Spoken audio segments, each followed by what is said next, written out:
Lebih lanjut dijelaskan, selama ini dalam suatu kegiatan maupun organisasi, kaum perempuan Bali lebih banyak eksis di domestik atau daerah sendiri.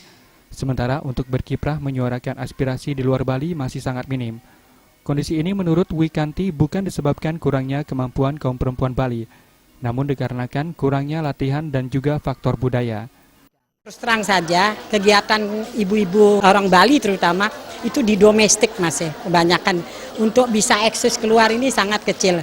Contohnya di dalam bidang organisasi kita masih terkebelakang.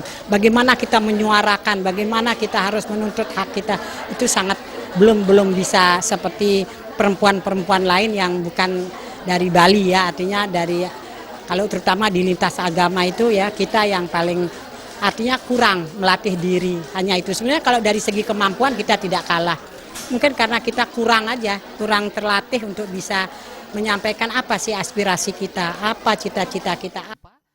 Wikanti menambahkan agar ke depan perempuan Bali dapat eksis, pendidikan menjadi faktor utama baik pendidikan formal maupun pendidikan non-formal.